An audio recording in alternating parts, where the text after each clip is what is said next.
Kepolisian Resor Pacitan memastikan bahwa cek ban BCA yang digunakan Tarman alias Mbah Tarman sebagai mahar pernikahan bukanlah dokumen perbankan yang sah.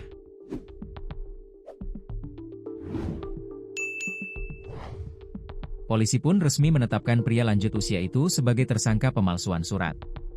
Kapolres Pacitan AKBP Ayub Diponegoro Azhar mengatakan, perkara ini bermula dari video pernikahan Mbah Tarman yang viral di media sosial. Tayangan tersebut diketahui disiarkan langsung melalui kanal YouTube milik vendor audiovisual yang menangani acara pernikahan itu. Berawal dari laporan masyarakat yang melihat prosesi akad nikah dengan mahar berupa cek ban BCA senilai 3 miliar rupiah.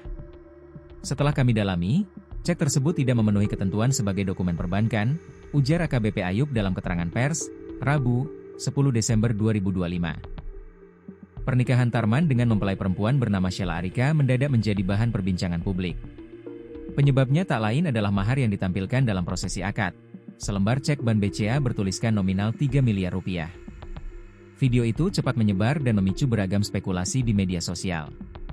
Laporan pertama kali dibuat oleh Beni Agus Raharjo, anggota Polri yang secara kebetulan melihat siaran pernikahan tersebut lewat kanal YouTube vendor AV Media milik Afif Amar Abdurrahman.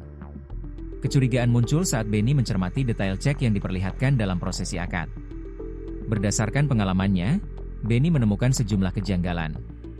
Ia kemudian menelusuri lebih jauh dan mendapati desain cek serupa beredar di internet dengan nama pemilik rekening berbeda. Selain itu, format penulisan tanggal dan tahun dinilai tidak presisi, serta unsur pengamanan dokumen tidak sesuai standar ban BCA. Dalam pemeriksaan, Tarman mengakui bahwa cek tersebut bukan miliknya. Ia mengaku memperoleh cek itu dari seorang temannya beberapa tahun lalu menggunakannya sebagai mahar pernikahan. Tersangka mengaku menggunakan cek palsu tersebut untuk meyakinkan korban, kata Kapolres.